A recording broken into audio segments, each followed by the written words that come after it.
Hey YouTube, my name is the Paper Panda and I'm back with another video.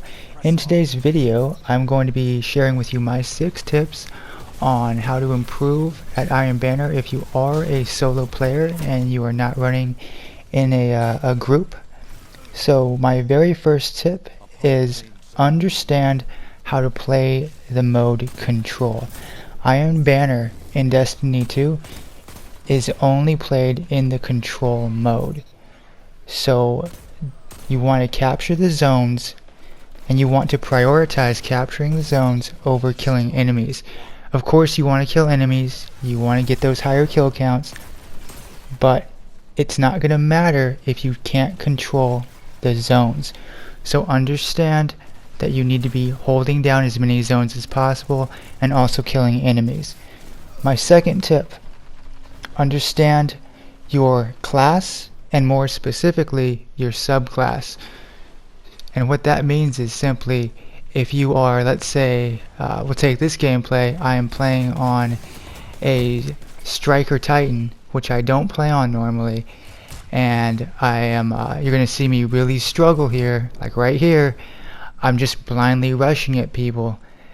Normally I'd be playing on a Hunter, and I'd be on Blade Barrage. I understand all the ins and outs of that subclass and that class. I know where its strengths are and where its weaknesses are.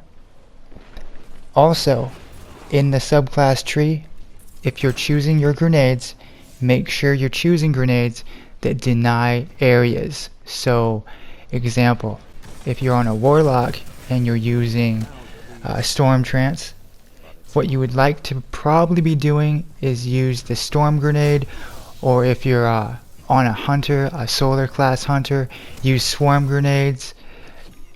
Grenades that block areas are always going to be preferred because it's about holding down zones over, let's say, an incendiary grenade that does some damage, but it doesn't really make people completely back off of an area. Tip number 3 is the weapons. You want to choose weapons that are consistent and reliable as far as killing your opponents. You need to be comfortable with them. You also need to be choosing, because in Destiny 2 of course you can have your kinetic, your special, and your heavy weapon. You want to cover all your distances. So if you have a scout rifle and a sniper rifle, you're choosing 2 long range weapons. What you need to do is choose a long range gun, a short range gun, and your heavy. You can do something that maybe covers the mid range. Heavy's not so important, but definitely be choosing weapons that give you, the advantage in the ranges. Don't choose the sniper and the scout rifle and handicap yourself, or run around with a shotgun and a sidearm. You're just going to hinder your team. So tip number 4, super management. You want to use your super effectively, and you want to make sure that that super is able to kill as many enemies as possible or neutralize enemy supers. So an example of this would be, if I am on Blade Barrage as a Hunter, I don't want to solo Blade Barrage someone. That does me no good.